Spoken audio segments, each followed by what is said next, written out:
ਧੰਨ ਗੁਰੂ ਅਰਜਨ ਦੇਵ ਸਾਹਿਬ ਜੀ ਦਾ ਆਪ ਜੀ ਨੇ ਸਿੰਘ ਸਾਹਿਬ ਦੀ ਮੁਬਾਰਕ ਰਸਨਾ ਤੋਂ ਸ਼ਰਵਣ ਕੀਤਾ।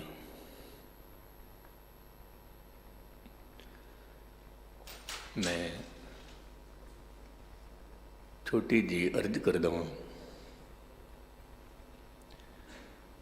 ਕਿ ਕਈ ਵਾਰ ਕੁਝ ਵਿਚਾਰ ਐਸੇ ਚੱਲਦੇ ਹਨ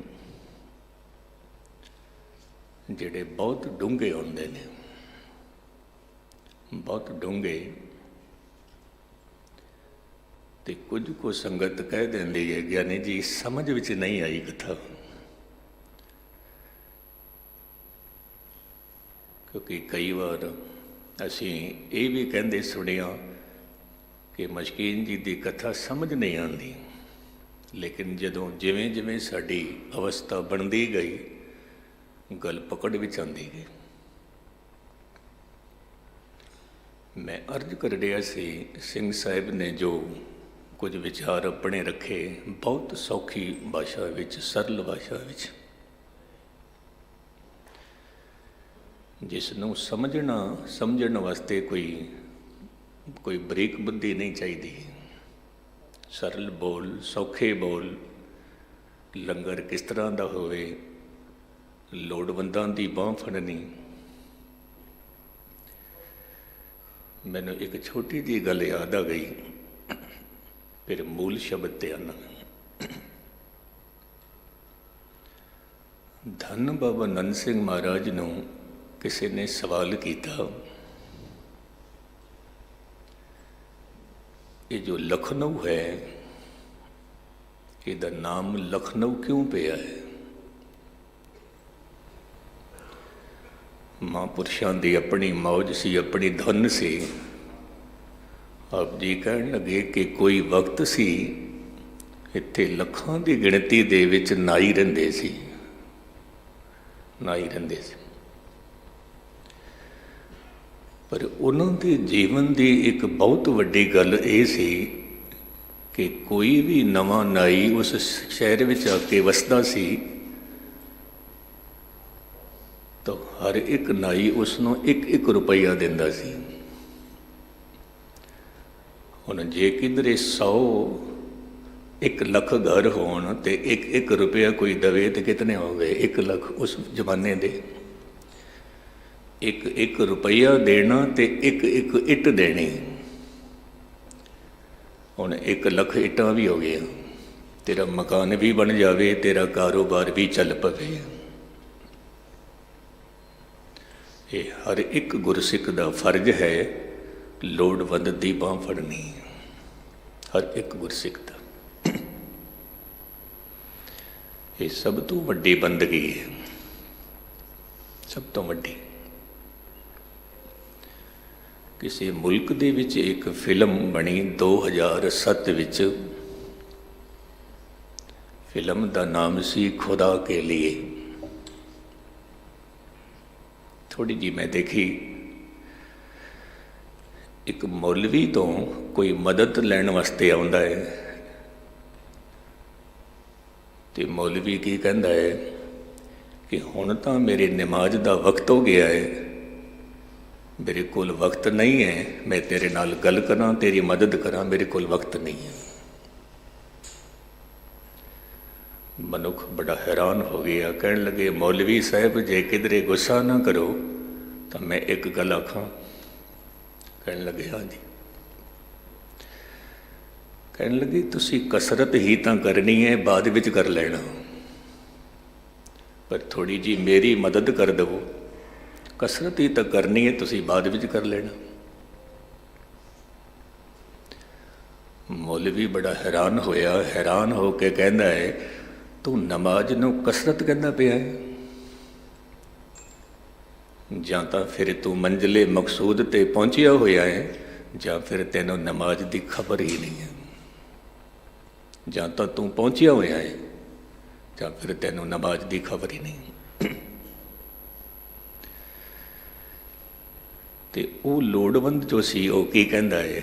ਕਹਿੰਦਾ ਜਦੋਂ ਮੈਂ ਖੁਦਾ ਦੇ ਦਰ 'ਤੇ ਜਾਵਾਂਗਾ ਮੈਂ ਖੁਦਾ ਨੂੰ ਕਵਾਂਗਾ ਮੌਲਵੀ ਕੋਲ ਇਬਾਦਤ ਕਰਨ ਦਾ ਵਕਤ ਸੀ, ਪਰ ਕਿਸੇ ਮਜ਼ਲੂਮ ਦੀ ਬਾਂਹ ਫੜਨ ਦਾ ਵਕਤ ਨਹੀਂ ਸੀ ਇਹਦੇ ਕੋਲ। ਦੂਜੀ ਗੱਲ ਹੈ, ਇਹ ਜੋ ਨਮਾਜ਼ ਹੈ, ਜੇ ਦਿਲ ਦੇ ਵਿੱਚ ਨਹੀਂ ਵਸੀ ਤਾਂ ਫਿਰ ਕਸਰਤ ਤੋਂ ਸਿਵਾਏ ਕੁਛ ਵੀ ਨਹੀਂ ਹੈ, ਕੁਛ ਵੀ ਨਹੀਂ। ਹਕੀਕਤ ਹੈ, ਪੱਛਮ ਦੀ ਇੱਕ ਸੂਫੀ ਫਕੀਰਨ ਹੋਈ ਰਾਬਿਆ,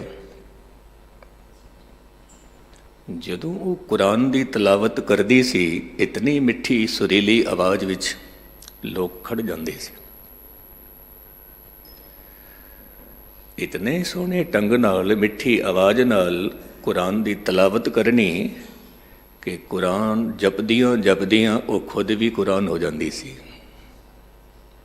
ਮੁਕਸਦ ਮੈਂ ਅਰਜ਼ ਕਰਾਂ, ਜਪਜੀ ਸਾਹਿਬ ਪੜ੍ਹਨੀ ਹੋਵੇ ਤਾਂ ਇਤਨੇ ਪ੍ਰੇਮ ਦੇ ਨਾਲ ਕਿ ਜਪਜੀ ਪੜ੍ਹਦਿਆਂ ਪੜ੍ਹਦਿਆਂ ਸਾਡਾ ਜੀਵਨ ਜਪਜੀ ਹੋ ਜਾਵੇ। ਗੀਤਾ ਜਪਦਿਆਂ ਜਪਦਿਆਂ ਸਾਡਾ ਜੀਵਨ ਗੀਤਾ ਹੋ ਜਾਵੇ। ਸੁਖਮਨੀ ਸਾਹਿਬ ਦਾ ਜਾਪ ਕਰਦਿਆਂ ਕਰਦਿਆਂ ਸਾਡਾ ਜੀਵਨ ਸੁਖਮਨੀ ਹੋ ਜਾਵੇ। ਜੀਵਨ ਸੁਖਮਨੀ। ਅੱਜ ਦਾ ਜੋ ਮੂਲ ਸ਼ਬਦ ਹੈ, ਧੰਨ ਗੁਰੂ ਅਰਜਨ ਦੇਵ ਸਾਹਿਬ ਦਾ ਮਿਸ਼ਰਿਤ ਰਾਗ ਨੇ ਗੌੜੀ ਪੂਰਬੀ।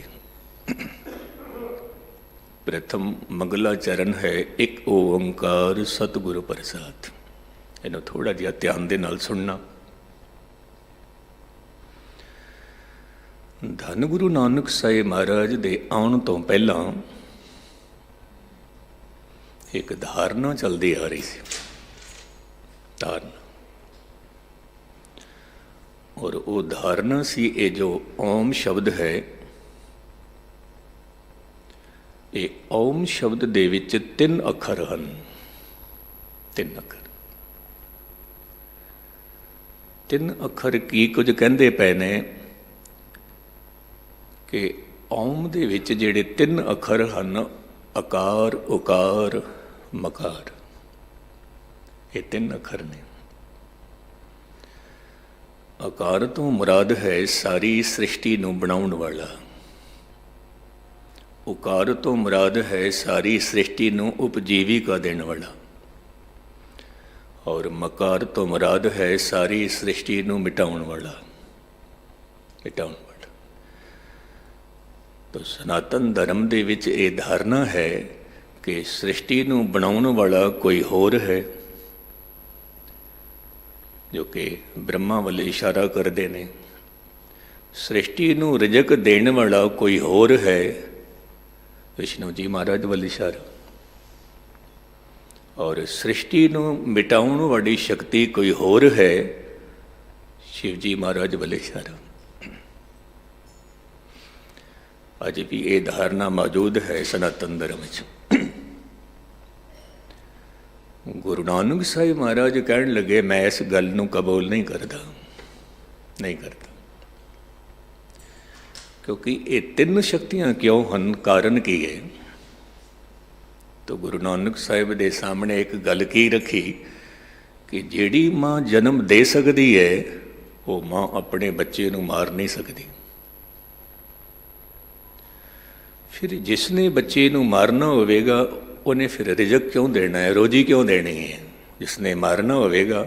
ਇਸ ਕਰਕੇ ਜਨਮ ਦੇਣ ਵਾਲਾ ਕੋਈ ਹੋਰ ਹੈ, ਰੋਜੀ ਦੇਣ ਵਾਲਾ ਕੋਈ ਹੋਰ ਹੈ, ਔਰ ਮਿਟਾਉਣ ਵਾਲਾ ਕੋਈ ਹੋਰ ਹੈ। ਤਿੰਨੋਂ ਵੱਖਰੇ ਵੱਖਰੇ ਨੇ, ਵੱਖਰੇ ਵੱਖਰੇ। ਗੁਰੂ ਨਾਨਕ ਸਾਹਿਬ ਮਹਾਰਾਜ ਨੇ ਕੀ ਕੀਤਾ? ਓਮ ਦਾ ਹੀ ਵਿਸਤਾਰ ਕਰਕੇ ਇਸ ਤੋਂ ਪਹਿਲਾਂ ਏਕਾ ਲਗਾ ਦਿੱਤਾ, ਔਰ ਆਪ ਜੀ ਦੀ ਰਸਨਾ ਚੋਂ ਬੋਲ ਨਿਕਲੇ, ਇੱਕ ਓੰਕਾਰ। ਇੱਕ ਤੋਂ ਹੀ ਬਣਦਾ ਹੈ, ਇੱਕ ਤੋਂ ਹੀ ਰਿਜ਼ਕ ਮਿਲਦਾ ਹੈ, ਇੱਕ ਹੀ ਮਿਟਾ ਰਿਹਾ ਹੈ। ਵੱਖਰੇ ਵੱਖਰੇ ਨਹੀਂ ਹਨ। ਇੱਕ ਹੀ ਜਨਮਦਾਤਾ ਹੈ, ਇੱਕ ਹੀ ਅੰਨਦਾਤਾ ਹੈ, ਇੱਕ ਹੀ ਪ੍ਰਲੇ ਦਾਤਾ ਹੈ। ਜਦੋਂ ਸਭ ਕੁਝ ਉਹੀ ਹੈ, ਹੁਣ ਉਹਦੇ ਨਾਲ ਮਿਲਨ ਕਿਵੇਂ ਹੋਵੇ? ਕਿਵੇਂ ਹੋਵੇ? ਇੱਕ ਗੱਲ ਮੈਂ ਹੋਰ ਕਹਿ ਦੇਵਾਂ ਕਿ ਜਿਸ ਨੂੰ ਅਸੀਂ ਪਰਮਾਤਮਾ ਕਹਿੰਦੇ ਹਾਂ, ਪ੍ਰਭੂ ਕਹਿੰਦੇ ਹਾਂ, ਉਹ ਕੋਈ ਮਨੁੱਖ ਨਹੀਂ ਹੈ, ਉਹ ਇੱਕ ਜੋਤ ਹੈ, ਇੱਕ ਲਾਈਟ ਹੈ। ਇਹ ਗੱਲ ਆਪਣੇ ਜੈਨ ਵਿੱਚ ਵਸਾ ਲੈਣਾ, क्योंकि जे किधरे असी ये मन बैठे कि परमात्मा कोई मनुख है, फिर ये भी मनना पेगा कि उसने कोई जन्म देने वाला भी है। फिर जिहदा जन्म होया तो फिर ये भी मनना पेगा कि फिर वह मरण भी होवेगा। इस करके परमात्मा एक जोत है और वो जोत कण कण विच मौजूद है, हर थां ते मौजूद है। वो जोत आप जी दे विच भी मौजूद है, सारियों दे विच मौजूद है। अज बेशक आप जी इस गल नूं ना कबूलो, जदों मनुख की अवस्था बनती है उदों उसनों खबर मिलती है कि तू खुद ही खुदा है, खुद ही खुदा है। तो वो जो एक है ओंकार स्वरूप है, मिलेगा किवें? हो सतगुर प्रसाद। सतगुरु की कृपा नाल मिलेगा, रहमत नाल मिलेगा। हुण एक गल चेते रखना, जो जोत रूप है वो परमात्मा है।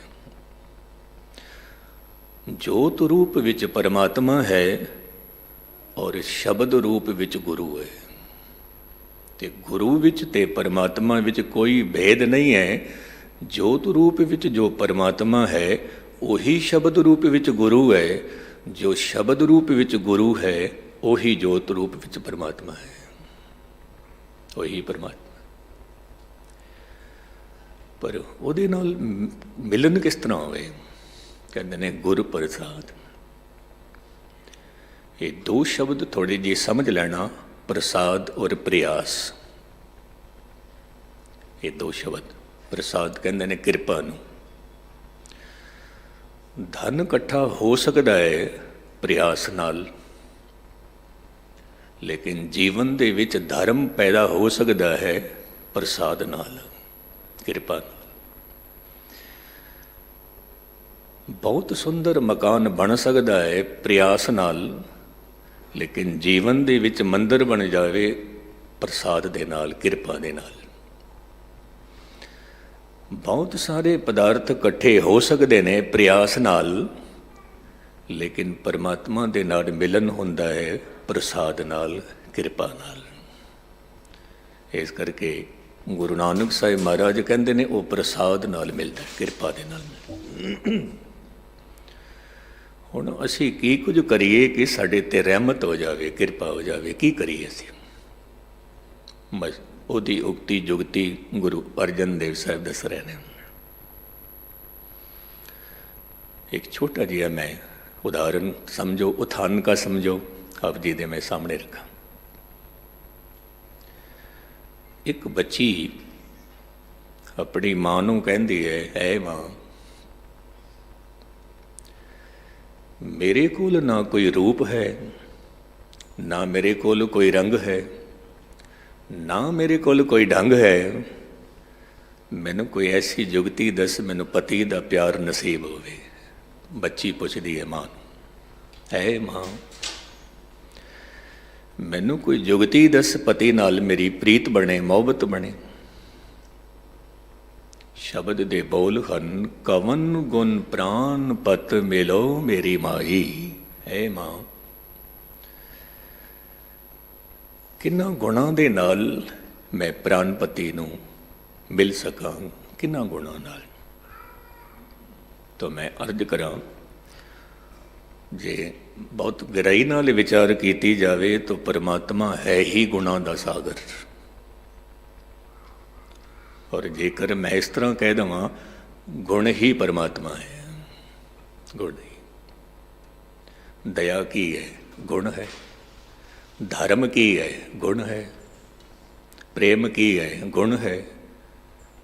और वो आप परिपूर्ण परमात्मा जत्र तत्र दिशा विशा होए फैलियो अनुराग। प्रेम, प्रेम गुण है।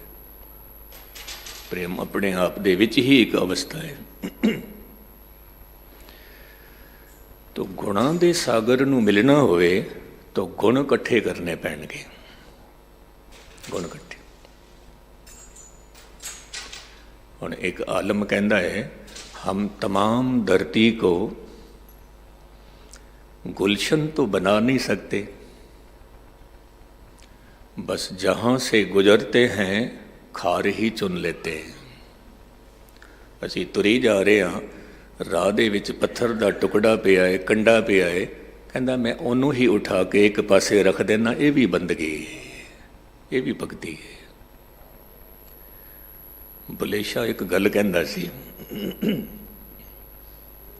ਕਹਿੰਦਾ ਸੀ ਮੌਲਵੀ ਦੇ ਹੱਥ ਵਿੱਚ ਤਸਬੀਹ ਸੀ, ਮਾਲਾ ਸੀ।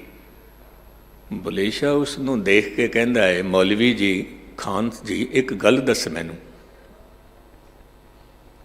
ਮੌਲਵੀ ਕਹਿੰਦਾ, ਹਾਂ ਜੀ ਦੱਸੋ ਮਹਾਰਾਜ, ਕੀ ਕਹਿਣਾ ਚਾਹੁੰਦੇ ਹੋ? ਬੁੱਲੇ ਸ਼ਾਹ ਕਹਿਣ ਲੱਗੇ ਕਿ किसी रोते को हंसाया है तो 10 खां, किसी रोंदे होए नूं तू हंसाया नहीं, रोंदे नूं हंसाया है तो 10 खां, किसी भुखे नूं रजाया है तो 10 खां। नहीं, भुखे नूं नहीं रजाया।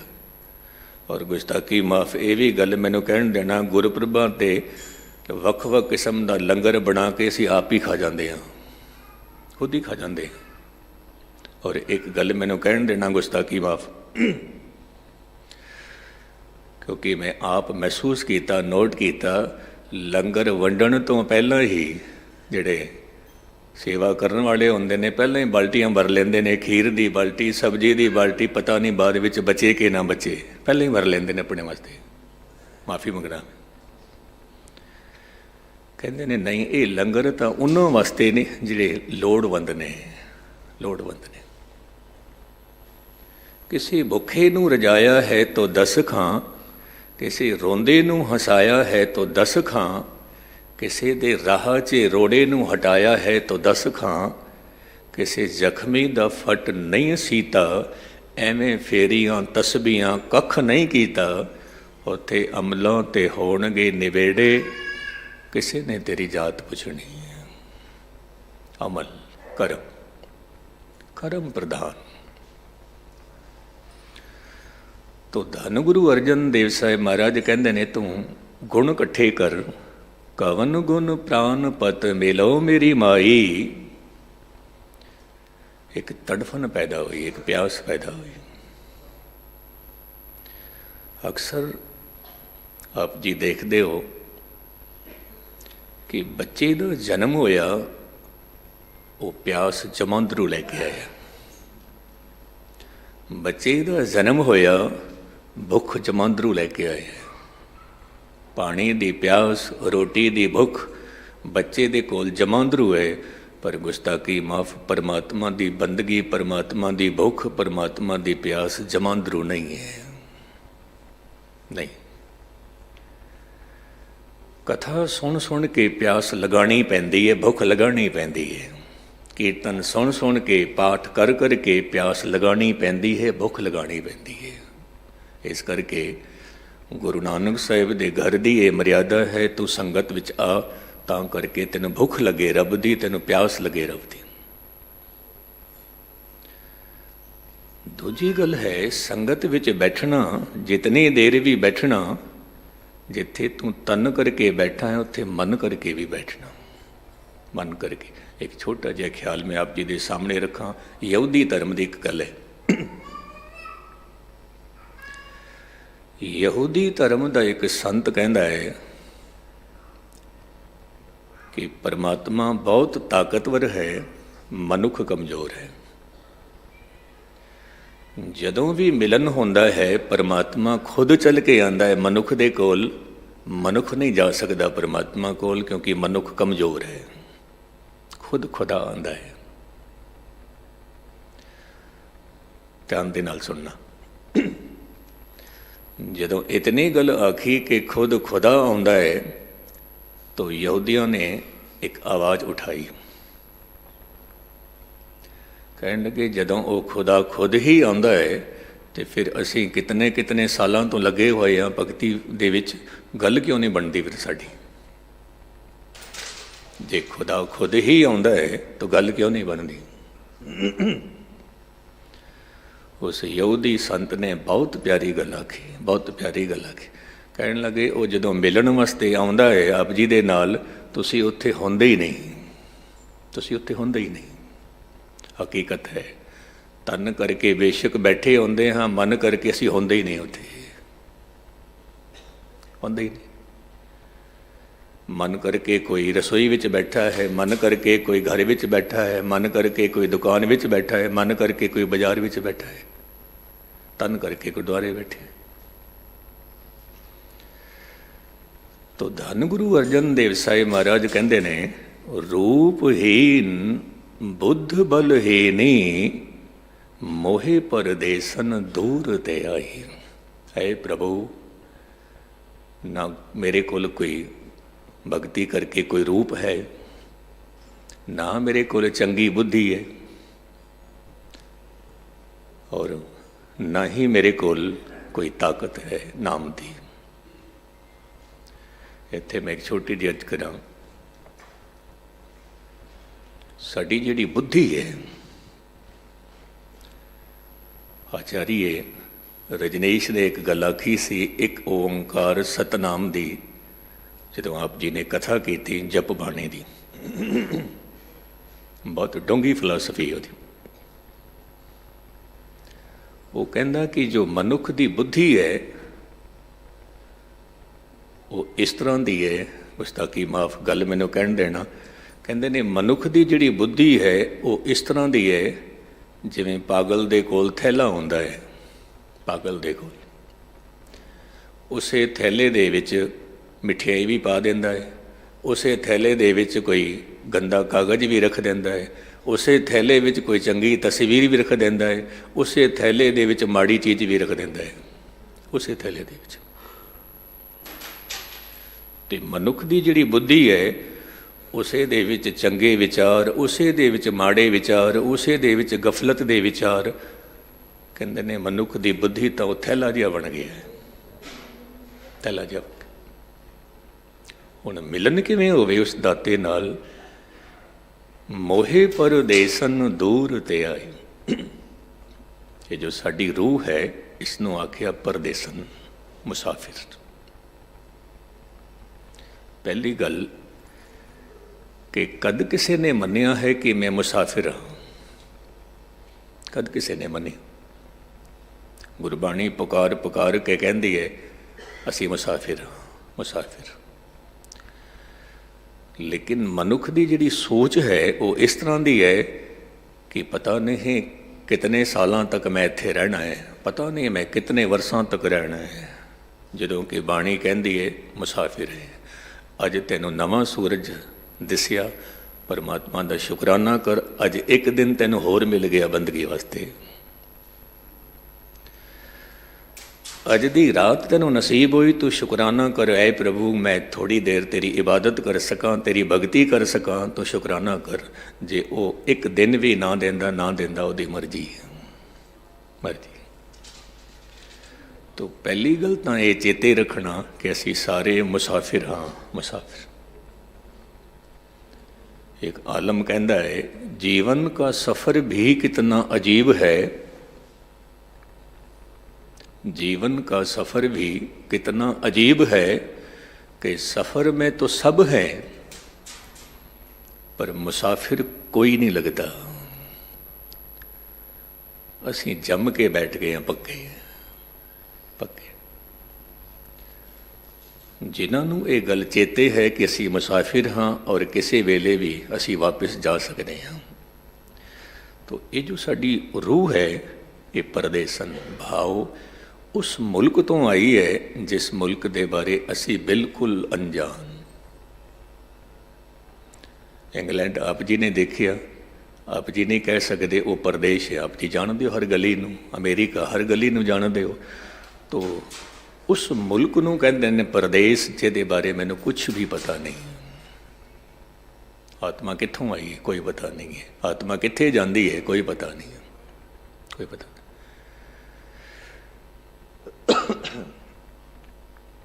इत्थे मैनूं एक छोटी जी गल चेते आ गई, जिब्रान होया एक बहुत प्यारी गाथा जिब्रान दी, आप जी दे मैं सामने रखा। ਜਿਬਰਾਨ ਇੱਕ ਝੌਪੜੀ ਵਿੱਚ ਬੈਠਾ ਹੋਇਆ ਹੈ ਜਿਹਦੇ ਦੋ ਦਰਵਾਜ਼ੇ ਨੇ। ਇੱਕ ਦਰਵਾਜ਼ਾ ਪੂਰਬ ਵੱਲ, ਦੂਜਾ ਦਰਵਾਜ਼ਾ ਪੱਛਮ ਵੱਲ।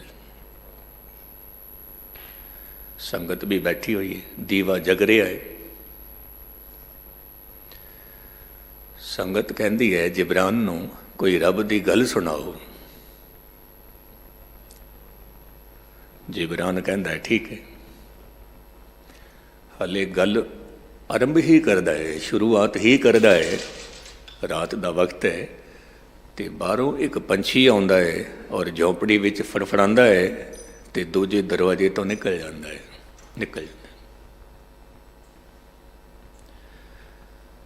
ਜਿਬਰਾਨ ਖਾਮੋਸ਼ ਹੋ ਗਿਆ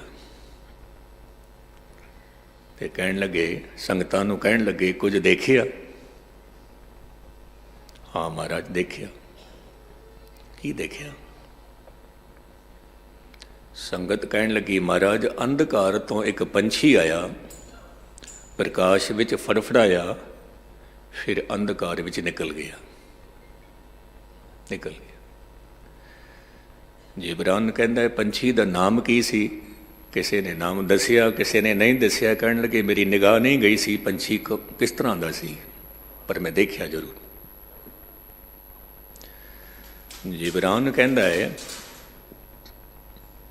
ਕਿ ਸਾਡਾ ਜੋ ਸਰੀਰ ਹੈ ਇੱਕ ਝੌਂਪੜੀ ਹੈ ਔਰ ਇਸ ਝੌਂਪੜੀ ਦੇ ਵਿੱਚ ਜੋ ਜਿੰਦ ਜਾਨ ਹੈ ਫੜਫੜਾ ਰਹੀ ਹੈ, ਇਹ ਪਤਾ ਨਹੀਂ ਕਿੱਥੋਂ ਆਈ ਹੈ, ਕਿਸੇ ਨੂੰ ਵੀ ਪਤਾ ਨਹੀਂ ਹੈ। ਔਰ ਸਾਡੇ ਸਰੀਰ ਤੋਂ ਇਹ ਜਿੰਦ ਜਾਨ ਨਿਕਲ ਕੇ ਫਿਰ ਕਿੱਥੇ ਜਾਏਗੀ, ਕਿਸੇ ਨੂੰ ਵੀ ਪਤਾ ਨਹੀਂ ਹੈ। ਲੇਕਿਨ ਜਦੋਂ ਤੱਕ ਇਹ ਜਿੰਦ ਆਤਮਾ ਸਾਡੇ ਸਰੀਰ ਵਿੱਚ ਫੜਫੜਾ ਰਹੀ ਹੈ, ਉਦੋਂ ਤੱਕ ਇਸ ਨੂੰ ਦੇਖ ਲਵੋ, ਇਸ ਨੂੰ ਸਮਝ ਲਵੋ ਇਹ ਕੀ ਹੈ। ਬਸ ਇਤਨੀ ਜੀ ਗੱਲ ਹੈ। ਜਿਸ ਦਿਨ ਸਮਝ ਆ ਗਈ ਉਸ ਦਿਨ ਆਪ ਜੀ ਦੀ ਰਸਨਾ ਚੋਂ ਵੀ ਬੋਲ ਨਿਕਲਣਗੇ, ਕਹੋ ਕਬੀਰ ਇਹ ਰਾਮ ਕੀ ਅੰਸ਼। ਤੁਸੀਂ ਖੁਦ ਹੀ ਖੁਦਾ ਹੋ। ਉੱਥੇ ਤੱਕ ਪਹੁੰਚਣ ਵਾਸਤੇ ਇੱਕ ਗੱਲ ਕਬੂਲ ਕਰਨੀ ਪੈਗੀ। ਕਿਹੜੀ? ਨਾ ਹਿਨ ਦਰਬ ਨਾ ਜੋਬਨ ਮਾਤੀ, ਮੋਹੇ ਅਨਾਥ ਕੀ ਕਰੋ ਸਮਾਈ। ਐ ਪ੍ਰਭੂ, ਐ ਖੁਦਾ, ਐ ਪਰਵਦਗਾਰ, ਨਾ ਤਾਂ ਮੇਰੇ ਕੋਲ ਨਾਮ ਰੂਪੀ ਧਨ ਹੈ, ਨਹੀਂ, ਔਰ ਨਾ ਹੀ ਮੇਰੇ ਕੋਲ ਨਾਮ ਜਪ ਜਪ ਕੇ ਜੋ ਖਿੜਾਓ ਪੈਦਾ ਹੁੰਦਾ ਹੈ, ਜੋ ਜਵਾਨੀ ਆਉਂਦੀ ਹੈ, ਕਹਿੰਦੇ ਨੇ ਮੇਰੇ ਕੋਲ ਉਹ ਵੀ ਨਹੀਂ ਹੈ। ਮੈਂ ਅਨਾਥ ਹਾਂ, ਮੇਰੇ ਕੋਈ ਸਾਥੀ ਨਹੀਂ ਹੈ, ਕੋਈ ਸਾਥੀ। ਜਦੋਂ ਮਨੁੱਖ ਕਹਿ ਦਿੰਦਾ ਹੈ ਮੈਂ ਅਨਾਥ ਹਾਂ, ਕਹਿੰਦੇ ਨੇ ਗੱਲ ਉਦੋਂ ਬਣਦੀ ਹੈ ਜਦੋਂ ਮਨੁੱਖ ਨੂੰ ਰੋਗ ਲੱਗਦਾ ਹੈ ਤੇ ਸਭ ਤੋਂ ਪਹਿਲਾਂ ਕੀ ਕਰਦਾ ਹੈ? ਆਪ ਜੀ ਦਾ ਵੀ ਅਨੁਭਵ ਹੈ, ਮੇਰਾ ਵੀ ਅਨੁਭਵ ਹੈ। ਜਦੋਂ ਮਨੁੱਖ ਨੂੰ ਰੋਗ ਲੱਗਦਾ ਹੈ ਤਾਂ ਸੋਚਦਾ ਹੈ ਹੋਮਿਓਪੈਥਿਕ ਦੀ ਦਵਾਈ ਲਵਾਂ। ਹੋਮਿਓਪੈਥਿਕ ਗੱਲ ਨਹੀਂ ਬਣੀ ਉਹਦੇ ਨਾਲ, ਫਿਰ ਆਯੁਰਵੇਦ, ਉਹਦੇ ਨਾਲ ਵੀ ਗੱਲ ਨਹੀਂ ਬਣੀ, ਫਿਰ ਨੈਚੁਰੋਪੈਥੀ, ਉਹਦੇ ਨਾਲ ਵੀ ਗੱਲ ਨਹੀਂ ਬਣੀ, ਫਿਰ ਐਲੋਪੈਥੀ, ਉਹਦੇ ਨਾਲ ਵੀ ਗੱਲ ਨਹੀਂ ਬਣੀ। ਫਿਰ ਮਨੁੱਖ ਕੀ ਕਰਦਾ ਹੈ? ਫਿਰ ਕਹਿੰਦਾ ਐ ਪਰਵਦਗਾਰ ਹੁਣ ਤੂੰ ਹੀ ਕਿਰਪਾ ਕਰ, ਹੁਣ ਤੂੰ ਹੀ ਰਹਿਮਤ ਕਰ। ਜਦੋਂ ਸਾਰੀਆਂ ਪੈਥੀਆਂ ਖਤਮ ਹੋ ਗਈਆਂ ਫਿਰ ਰੱਬ ਨੂੰ ਕਹਿੰਦਾ ਤੂੰ ਕਿਰਪਾ ਕਰ। ਪਹਿਲਾਂ ਹੀ ਰੱਬ ਨੂੰ ਕਹਿ ਦਿੰਦਾ ਪਾਤਸ਼ਾਹ ਮੇਰੇ ਤੇ ਰਹਿਮਤ ਕਰ, ਮੇਰੇ ਤੇ ਕਿਰਪਾ ਕਰ। ਪਹਿਲਾਂ ਹੀ ਉਹਦੇ ਚਰਨਾਂ ਵਿੱਚ ਅਰਦਾਸ ਕਰਕੇ ਚੱਲ ਕਿ ਐ ਪ੍ਰਭੂ ਮੈਂ ਅਨਾਥ ਹਾਂ। ਲੇਕਿਨ ਮਨੁੱਖ ਨੇ ਕੀ ਕੀਤਾ? ਧਨ ਨੂੰ ਹੀ ਆਪਣਾ ਮਾਲਿਕ ਬਣਾ ਲਿਆ, ਨਾਥ ਬਣਾ ਲਿਆ। ਮਨੁੱਖ ਕਿੱਥੇ ਕਹਿੰਦਾ ਮੈਂ ਅਨਾਥ ਹਾਂ? ਕਿੱਥੇ ਕਹਿੰਦਾ? ਮੈਂ ਕੱਲ੍ਹ ਹੀ ਜ਼ਿਕਰ ਕਰ ਰਿਹਾ ਸੀ, ਸੁਕਰਾਤ ਇੱਕ ਥਾਂ ਤੇ ਬੈਠਾ ਸੀ ਤੋ ਯੂਨਾਨ ਦਾ ਇੱਕ ਧਨਪਤੀ ਸੁਕਰਾਤ ਕੋਲ ਆਇਆ। ਸੁਕਰਾਤ ਨੇ ਉਸ ਮਨੁੱਖ ਨੂੰ ਕੋਈ ਤਵੱਜੋ ਨਹੀਂ ਦਿੱਤੀ, ਕੋਈ ਧਿਆਨ ਨਹੀਂ ਦਿੱਤਾ। ਇਸ ਧਨਪਤੀ ਨੂੰ ਬੜਾ ਗੁੱਸਾ ਆਇਆ, ਕ੍ਰੋਧ ਆਇਆ ਤੇ ਸੁਕਰਾਤ ਨੂੰ ਕਹਿੰਦਾ ਸੁਕਰਾਤ ਤੈਨੂੰ ਪਤਾ ਨਹੀਂ ਹੈ ਮੈਂ ਕੌਣ ਹਾਂ? ਸੁਕਰਾਤ ਹੱਸ ਪਿਆ, ਕਹਿਣ ਲੱਗੇ ਵੈਸੇ ਤਾਂ ਮੈਂ ਤੇਰੇ ਨਾਲ ਗੱਲ ਨਹੀਂ ਕਰਨੀ ਸੀ, ਲੇਕਿਨ ਮੈਂ ਹੁਣ ਜ਼ਰੂਰ ਗੱਲ ਕਰਾਂਗਾ ਤੇਰੇ ਨਾਲ। ਦੱਸ ਕੌਣ ਹੈ ਤੂੰ? ਕੌਣ ਹੈ? ਕਹਿਣ ਲੱਗੇ ਮੈਂ ਆਪਣੇ ਇਲਾਕੇ ਦਾ ਧਨਪਤੀ ਹਾਂ। ਕਹਿਣ ਲੱਗੇ ਧਨ ਨੂੰ ਇੱਕ ਪਾਸੇ ਰੱਖ ਦੇ, ਫਿਰ ਕੌਣ ਹੈ ਤੂੰ? ਮਹਾਰਾਜ ਮੈਂ ਧਨ ਨੂੰ ਇੱਕ ਪਾਸੇ ਰੱਖ ਦੇਵਾਂ ਤਾਂ ਫਿਰ ਮੈਂ ਕੁਛ ਵੀ ਨਹੀਂ ਹਾਂ, ਕੁਛ ਵੀ ਨਹੀਂ ਹਾਂ। ਤਾਂ ਸੁਕਰਾਤ ਕਹਿੰਦਾ ਹੈ ਜਦੋਂ ਤੈਨੂੰ ਖੁਦ ਨੂੰ ਖਬਰ ਨਹੀਂ ਹੈ ਤੂੰ ਕੌਣ ਹੈ, ਤੂੰ ਦੂਜਿਆਂ ਨੂੰ ਕਿਉਂ ਕਹਿੰਦਾ ਹੈ ਕਿ ਆਪ ਜੀ ਨੂੰ ਪਤਾ ਨਹੀਂ ਮੈਂ ਕੌਣ ਹਾਂ? ਔਰ ਕਦੀ ਕਦਾਈ ਇਹ ਗੁਨਾਹ ਅਸੀਂ ਵੀ ਕਰ ਬੈਠਦੇ ਹਾਂ, ਦੂਜੇ ਨੂੰ ਕਹਿ ਦੇਣੇ ਤੈਨੂੰ ਪਤਾ ਨਹੀਂ ਮੈਂ ਕੌਣ ਹਾਂ, ਜਦੋਂ ਕਿ ਖੁਦ ਨੂੰ ਵੀ ਖਬਰ ਨਹੀਂ ਸਾਨੂੰ ਅਸੀਂ ਕੌਣ ਹਾਂ। ਧਨ ਕਰਕੇ ਧਨੀ ਹੈ, ਜੇ ਧਨ ਨਾ ਹੋਵੇ ਫਿਰ ਕੌਣ ਹੈ? ਉਹ ਰੁਤਬਾ ਕਰਕੇ ਤੇਰੀ ਸ਼ੌਹਰਤ ਹੈ, ਤੇਰਾ ਰੁਤਬਾ ਨਾ ਹੋਵੇ ਫਿਰ ਕੌਣ ਹੈ ਤੂੰ? ਸਰੀਰ ਕਰਕੇ ਤੂੰ ਇਸਤਰੀ ਪੁਰਸ਼ ਹੈ, ਜੇ ਸਰੀਰ ਨਾ ਹੋਵੇ ਫਿਰ ਤੂੰ ਕੌਣ ਹੈ? ਇਸ ਨੂੰ ਕਹਿੰਦੇ ਨੇ ਆਪਣੇ ਨਿਜ ਸਰੂਪ ਨੂੰ ਸਮਝ ਲੈਣਾ ਕਿ ਮੈਂ ਕੌਣ। ਜੋ ਮੇਰੇ ਜਨਮ ਤੋਂ ਪਹਿਲਾਂ ਵੀ ਮੈਂ ਸੀ, ਮਰਨ ਤੋਂ ਬਾਅਦ ਵੀ ਮੈਂ ਹੋਵਾਂਗਾ, ਉੱਥੇ ਤੱਕ ਪਹੁੰਚਣਾ ਹੈ। ਖੋਜਤ ਖੋਜਤ ਭਾਈ ਬੈਰਾਗਨ, ਕਹਿੰਦੇ ਨੇ ਖੋਜ ਕਰਦਿਆਂ ਕਰਦਿਆਂ ਮੈਂ ਬੈਰਾਗਨ ਹੋ ਗਈ। ਖੋਜ ਕਰਦਿਆਂ ਕਰਦਿਆਂ ਪ੍ਰਭ ਦਰਸ਼ਨ ਕੋ ਹੋਂ ਫਿਰਤ ਤਿਸਾਈ, ਮੈਨੂੰ ਪਿਆਸ ਲੱਗੀ ਹੈ। ਇੱਥੇ ਮੈਂ ਇੱਕ ਛੋਟੀ ਜਿਹੀ ਗੱਲ ਕਹਿ ਦੇਵਾਂ। ਤਿਸਾਈ ਬ੍ਰਜ ਭਾਸ਼ਾ ਦਾ ਅਲਫਾਜ਼ ਹੈ, ਪਿਆਸ। ਕਹਿੰਦੇ ਨੇ ਇੱਕ ਵੱਡੇ ਦੀ ਪਿਆਸ ਹੋਵੇ, ਪਰਮਾਤਮਾ ਦੀ ਪਿਆਸ ਹੋਵੇ, ਇੱਕ ਛੋਟੀ ਦੀ ਪਿਆਸ ਹੋਵੇ। ਧਿਆਨ ਦੇ ਨਾਲ ਸੁਣਨਾ, ਇੱਕ ਛੋਟਾ ਜਿਹਾ ਉਦਾਹਰਨ ਹੈ। ਇੱਕ ਵੱਡੇ ਦੀ ਪਿਆਸ ਹੋਵੇ, ਇੱਕ ਛੋਟੇ ਦੀ ਪਿਆਸ ਹੋਵੇ। ਵੱਡੇ ਤੋਂ ਭਾਵ ਪਰਮਾਤਮਾ ਔਰ ਛੋਟੇ ਤੋਂ ਭਾਵ ਮਨੁੱਖ। ਇੱਕ ਤਰਫ ਮਨੁੱਖ ਨੂੰ ਮਿਲਣ ਦੀ ਪਿਆਸ ਹੈ, ਦੂਜੇ ਤਰਫ ਪਰਮਾਤਮਾ ਨੂੰ ਮਿਲਣ ਦੀ ਪਿਆਸ ਹੈ। ਕਹਿਣ ਲੱਗੇ ਜੇ ਛੋਟਾ ਮਨੁੱਖ ਮਿਲ ਵੀ ਜਾਵੇ ਤੇ ਉਹਦੇ ਨਾਲ ਕੀ ਹੋਵੇਗਾ? ਔਰ ਪਰਮਾਤਮਾ ਜੋ ਹੈ ਉਹਦੀ ਵੱਡੇ ਦੀ ਆਸ ਹੈ। ਕਹਿੰਦੇ ਨੇ ਜੇ ਉਹ ਵੱਡਾ ਨਾ ਵੀ ਮਿਲੇ ਤੇ ਉਹਦੀ ਪਿਆਸ ਹੀ ਬਹੁਤ ਕੁਛ ਦੇ ਜਾਂਦੀ ਹੈ, ਪਿਆਸ ਹੀ ਬਹੁਤ ਕੁਛ ਦੇ ਜਾਂਦੀ ਹੈ। ਵੱਡੇ ਦੀ ਪਿਆਸ ਵੀ ਬਹੁਤ ਵੱਡੀ ਹੈ। ਮੈਂ ਇੱਕ ਪ੍ਰੇਮੀ ਨੂੰ ਪੁੱਛਿਆ ਤੈਨੂੰ 5 ਸਾਲ ਹੋ ਗਏ ਸੰਗਤ ਕਰਦਿਆਂ ਕਰਦਿਆਂ ਤੈਨੂੰ ਕੀ ਮਿਲਿਆ? ਕਹਿਣ ਲੱਗੇ ਗਿਆਨੀ ਜੀ ਮੈਂ ਮੰਨਦਾ ਮੈਨੂੰ ਕੁਛ ਵੀ ਨਹੀਂ ਮਿਲਿਆ, ਲੇਕਿਨ ਰੋਜ਼ ਦੀ ਸੰਗਤ ਤਾਂ ਨਸੀਬ ਹੋਈ ਹੈ ਮੈਨੂੰ, ਹੋਰ ਕੀ ਚਾਹੀਦਾ ਹੈ? ਹੋਰ ਕੀ ਚਾਹੀਦਾ? ਪਿਆਸ ਦਾ ਹੋਣਾ ਲਾਜ਼ਮੀ ਹੈ। ਇੱਕ ਸੰਤ ਪੁਰਸ਼ ਬਚਨ ਕਰ ਰਿਹਾ ਸੀ ਕਿ ਮਨੁੱਖ ਦਾ ਜਨਮ ਸਿੱਧ ਅਧਿਕਾਰ ਹੈ ਰੱਬ ਨਾਲ ਮੁਲਾਕਾਤ ਕਰਨੀ। ਜਨਮ ਸਿੱਧ ਅਧਿਕਾਰ। ਤੋ ਇੱਕ ਮਨੁੱਖ ਕਹਿੰਦਾ ਹੈ ਸੰਤ ਜੀ ਜੇ ਜਨਮ ਸਿੱਧ ਅਧਿਕਾਰ ਹੈ ਤਾਂ ਫਿਰ ਮਿਲਦੇ ਕਿਉਂ ਨਹੀਂ ਪਰਮਾਤਮਾ? ਸਾਡਾ ਅਧਿਕਾਰ ਹੈ ਰੱਬ ਨੂੰ ਮਿਲਣ ਦਾ, ਮਿਲਦੇ ਕਿਉਂ ਨਹੀਂ? ਤੋ ਉਸ ਸੰਤ ਨੇ ਕਿਹਾ ਕਿ ਮੈਂ ਇਤਨਾ ਹੀ ਕਿਹਾ ਕਿ ਹਰ ਇੱਕ ਮਨੁੱਖ ਦਾ ਜਨਮ ਸਿੱਧ ਅਧਿਕਾਰ ਹੈ ਰੱਬ ਨੂੰ ਮਿਲਣ ਦਾ। ਮੈਂ ਇਹ ਨਹੀਂ ਕਿਹਾ ਕਿ ਹਰ ਇੱਕ ਮਨੁੱਖ ਦੇ ਕੋਲ ਰੱਬ ਦੀ ਪਿਆਸ ਵੀ ਹੋਵੇ। ਨਹੀਂ, ਪਿਆਸ ਹੋਣੀ ਲਾਜ਼ਮੀ ਹੈ। ਪਿਆਸ ਲੱਗ ਜਾਵੇ ਮਿਲਣ ਜ਼ਰੂਰ ਹੁੰਦਾ ਹੈ। ਫਿਰ ਪਿਆਸ ਦੇ ਨਾਲ ਨਾਲ ਆਸ ਵੀ ਰੱਖਣੀ ਹੈ। ਨਹੀਂ ਤਾਂ ਕਈ ਵਾਰ ਮਨੁੱਖ ਉਹਨਾਂ ਨੂੰ ਦੇਖਦਾ ਹੈ ਕਿ ਜੋ ਇਸ ਦੁਨੀਆ ਵਿੱਚ, ਧਾਰਮਿਕ ਦੁਨੀਆ ਵਿੱਚ ਸਫਲ ਨਹੀਂ ਹੋਏ, ਤੇ ਮਨੁੱਖ ਕਹਿ ਬੈਠਦਾ ਹੈ ਉਹਨੂੰ ਕੀ ਮਿਲਿਆ ਜੋ ਮੈਨੂੰ ਮਿਲੇਗਾ। ਨਹੀਂ, ਆਸ ਵੀ ਚਾਹੀਦੀ ਹੈ। ਕਬੀਰ ਨੂੰ ਮਿਲਿਆ ਮੈਨੂੰ ਵੀ ਮਿਲੇਗਾ, ਫਰੀਦ ਨੂੰ ਮਿਲਿਆ ਮੈਨੂੰ ਵੀ ਮਿਲੇਗਾ, ਮੀਰਾ ਬਾਈ ਨੂੰ ਮਿਲਿਆ ਮੈਨੂੰ ਵੀ ਮਿਲੇਗਾ, ਮੈਨੂੰ ਵੀ ਮਿਲੇਗਾ। ਇਹ ਉਹਦਾ ਬਿਰਦ ਹੈ ਬਹੁਤ ਵੱਡਾ, ਬਹੁਤ ਵੱਡਾ। ਇੱਕ ਛੋਟਾ ਜਿਹਾ ਉਦਾਹਰਨ, ਗੁਰੂ ਨਾਨਕ ਸਾਹਿਬ ਮਹਾਰਾਜ ਭਾਈ ਲਾਲੋ ਦੇ ਘਰ ਦਾ ਬੂਹਾ ਖੜਕਾਉਂਦੇ ਪਏ ਨੇ, ਤੇ ਤਸਵੀਰ ਨੂੰ ਧਿਆਨ ਦੇ ਨਾਲ ਸੁਣਨਾ। ਭਾਈ ਲਾਲੋ ਦੇ ਘਰ ਦਾ ਬੂਹਾ ਖੜਕਾਉਣ ਵਾਲਾ ਕੌਣ ਹੈ? ਗੁਰੂ ਨਾਨਕ। ਜਿਸ ਗੁਰੂ ਨਾਨਕ ਸਾਹਿਬ ਦੇ ਬੂਹੇ ਨੂੰ, ਘਰ ਦੇ ਬੂਹੇ ਨੂੰ ਖੜਕਾਉਣ ਵਾਲੇ ਦੇਵੀ ਦੇਵਤੇ ਖੜੇ ਹੋਏ ਨੇ। ਦੇਵੀ ਦੇਵਤੇ ਗੁਰੂ ਨਾਨਕ ਦੇ ਘਰ ਦਾ ਬੂਹਾ ਖੜਕਾਉਂਦੇ ਨੇ। ਉਹ ਗੁਰੂ ਨਾਨਕ ਪਾਤਸ਼ਾਹ ਭਾਈ ਲਾਲੋ ਦੇ ਘਰ ਦਾ ਬੂਹਾ ਖੜਕਾਉਂਦੇ ਪਏ ਨੇ। ਕਿਤਨੀ ਵੱਡੀ ਗੱਲ ਹੈ। ਭਾਈ ਲਾਲੋ ਬੂਹਾ ਖੋਲ, ਬੂਹਾ ਖੋਲ।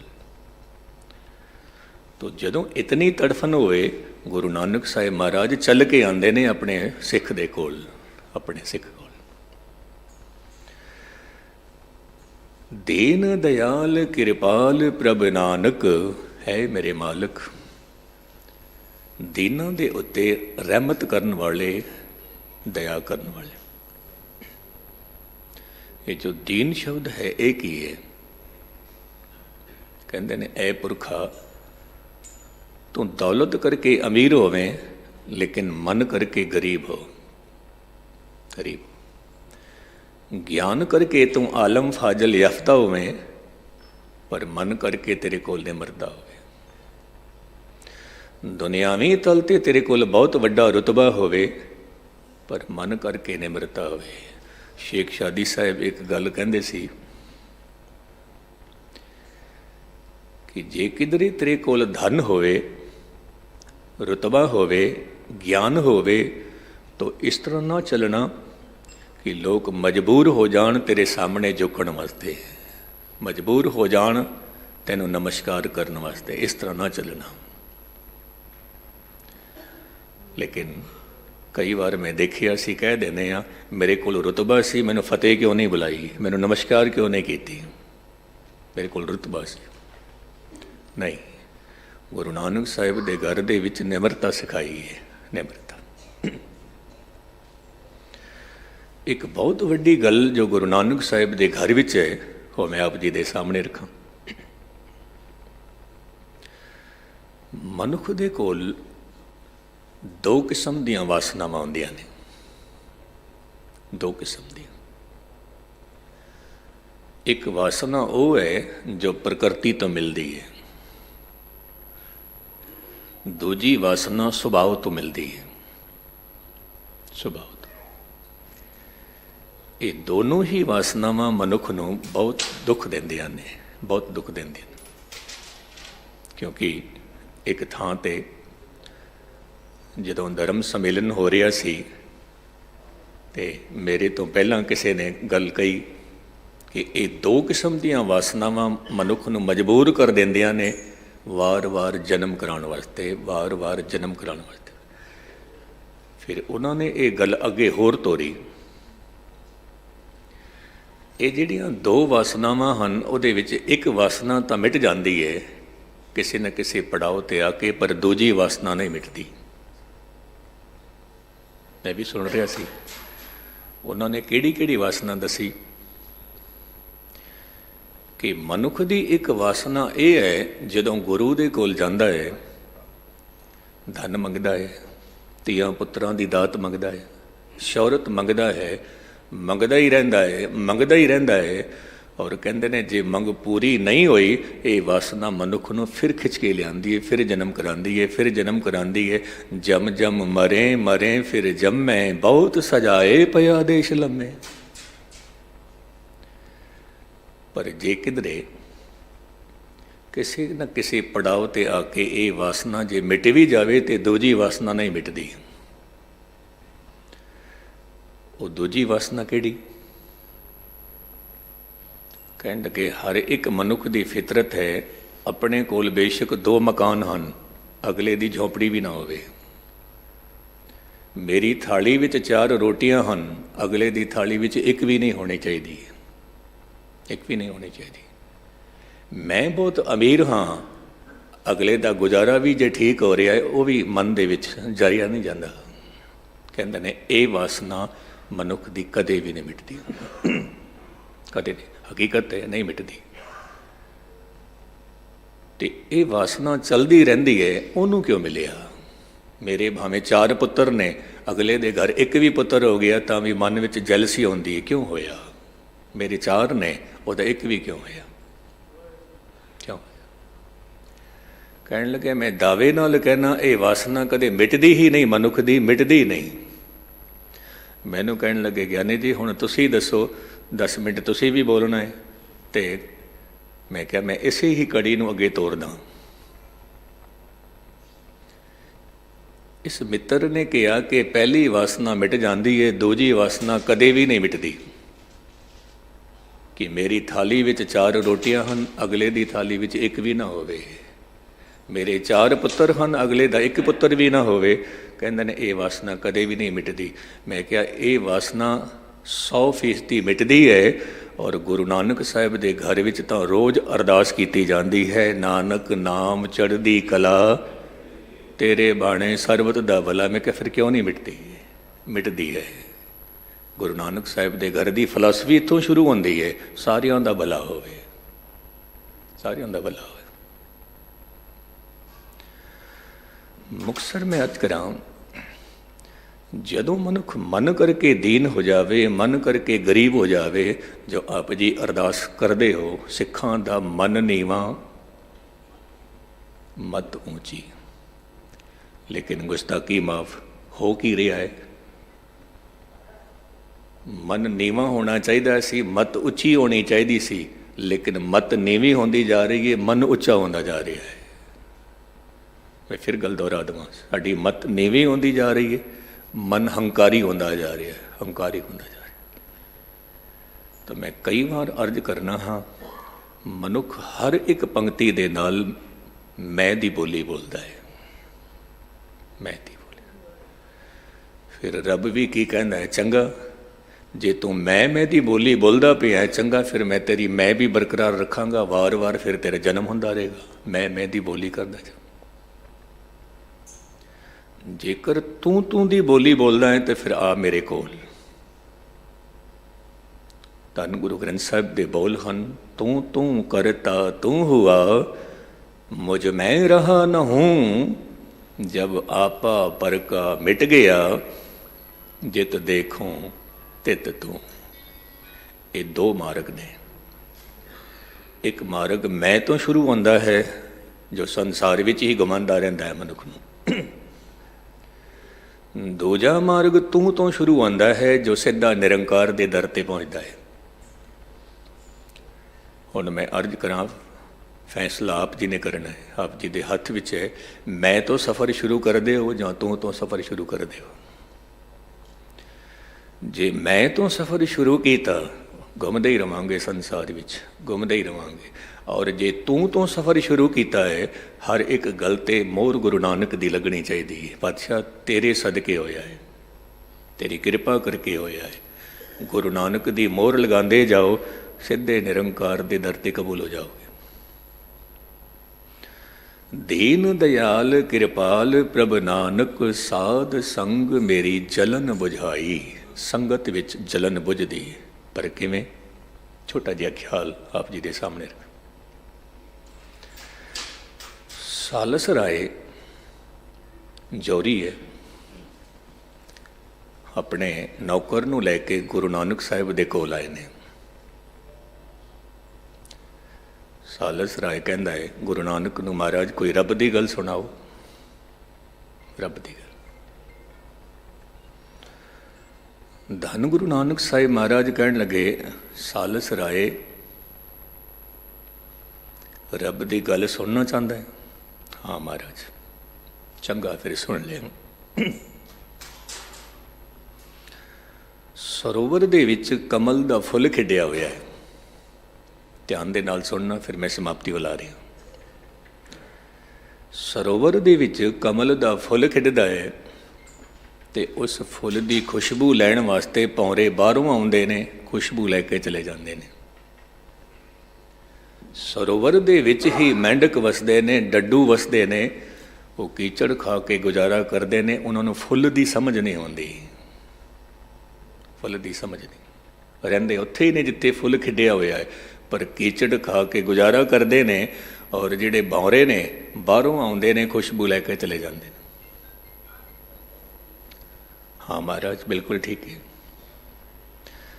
ਧੰਨ ਗੁਰੂ ਨਾਨਕ ਸਾਹਿਬ ਮਹਾਰਾਜ ਕਹਿਣ ਲੱਗੇ, ਫਿਰ ਗਊਆਂ ਤੇ ਮੱਝਾਂ ਵੱਖ-ਵੱਖ ਜੜੀਆਂ ਬੂਟੀਆਂ ਖਾ ਕੇ ਆਪਣੇ ਸਰੀਰ ਦੇ ਵਿੱਚ ਦੁੱਧ ਪੈਦਾ ਕਰਦੀਆਂ ਨੇ, ਪਰ ਉਹਨਾਂ ਪਸ਼ੂਆਂ ਦੇ ਥਣਾਂ ਨੂੰ ਚਿੱਚੜ ਲੱਗੇ ਹੁੰਦੇ ਨੇ, ਪਿੱਸੂ ਲੱਗੇ ਹੁੰਦੇ ਨੇ, ਲਹੂ ਪੀ ਕੇ ਗੁਜ਼ਾਰਾ ਕਰਦੇ ਨੇ। ਉਹਨਾਂ ਨੂੰ ਦੁੱਧ ਦੀ ਸਮਝ ਨਹੀਂ ਹੁੰਦੀ ਕਿ ਇੱਥੇ ਅੰਮ੍ਰਿਤ ਵੀ ਹੈ, ਸਮਝ ਨਹੀਂ ਉਹਨਾਂ ਨੂੰ।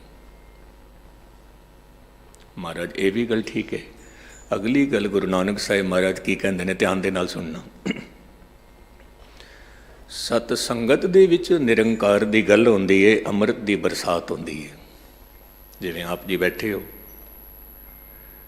सत संगत दे विच निरंकार दी गल होंदी है, अमृत दी बरसात होंदी है। पर जिन्हां दे कोल निमरता होंदी है वो अमृत नूं लैके जांदे ने, जिन्हां कोल हंकार होंदा है वो खाली दे खाली चले जांदे ने, खाली दे खाली। इतनी गल कहण दी देरी सी, सालस राय दा नौकर गुरु नानक साहिब दे चरनां ते डिग पिया, कहण लगे महाराज बख्श लो, बख्श लो। गुरु नानक साहिब कहण लगे पुरखा निहाल निहाल निहाल। सालस राय देख रहा है कि मेरा नौकर गुरु नानक साहिब तो खुशियां लै गया, मैं बैठा होया। तो सालस राय कहता है महाराज मेरे ते भी कृपा कर दो जिवें मेरे नौकर ते कृपा की। गुरु नानक साहिब कहण लगे सालस राय जी अज तां निरंकार दी रहमत तेरा नौकर लै गया है, पहला हुण जेकर तैनूं भी दात चाहिदी है तां तूं नौकर नूं मत्था टेक ते नौकर तो दात लै ले। ध्यान देना कितनी वड्डी गल है। हुण एक मालिक नौकर नूं किवें मत्था टेकेगा। मैं कई बार अर्ज करना हाँ, आप जी दे कोल धन बहुता हो सकता है, पर आप जी दे घर दा नौकर हो सकता है बंदगी विच आप जी तो अगे होवे, अगे होवे। आप जी दी रसोई बहुत सुंदर हो सकती है, पर आप जी दे घर कम करन वाली माई उहदे कोल भगती आप जी तो ज़्यादा हो सकती है, उहदा भी सत्कार करिया करो। ये हकीकत है। अज नौकर ले गया। गुरु नानक साहिब महाराज कहण लगे सालस राय जे तैनूं दात चाहिदी है नौकर नूं मत्था टेक दे। हुण सालस राय की कहंदा है हथ बन के कहंदा है महाराज आप जी कहंदे हो नौकर नूं मत्था टेको, जे अज आप ये भी कह देंदे कि नौकर दे घर दे कुत्ते नूं मत्था टेक दो, मैं उत्थे भी मत्था टेक देना सी, अज उत्थे भी मत्था टेक देना सी, क्योंकि मैनूं प्यास है नाम दी। गुरु नानक साहिब महाराज कहण लगे सालस राय तू भी निहाल निहाल निहाल संगत करिया कर। सालस राय ने अपने घर नूं ही मंदिर बना छड्डिया। और आप जी की जानकारी वास्ते मैं अर्ज करा, उसे अस्थान दे विच, उसे बंगले दे विच, उसे हवेली दे विच पटना साहिब धन गुरु गोबिंद सिंह महाराज का प्रकाश होया सी, उसे हवेली दे विच। तो धन गुरु अर्जन देव साहिब महाराज कहंदे ने महाराज मेरे ते रहमत कर, दीन दयाल कृपाल प्रभ नानक साध संग मेरी जलन बुझाई। ये जो मनुख दे अंदर द्वैत है यही जलन है, मैनू मिलिया दूजे नू ना मिले, द्वैत है। The other is hell. कहते ने जिस मनुख दे कोल द्वैत है बस यही नरक है, होर किसी नरक की लोड़ ही नहीं है, वो नरक विच ही सड़दा पिया है। तो जिवें जिवें संगत करांगे गुरु साहिब की रहमत के पात्र होवांगे। बहुत बहुत धन्यवाद आप जी का सारियां दा। एक मन एक चित्त होके आप जी ने गुरु की कथा श्रवण की, भुल्लां चुकां दी खिमा। वाहिगुरु जी का खालसा, वाहिगुरु जी की फतेह।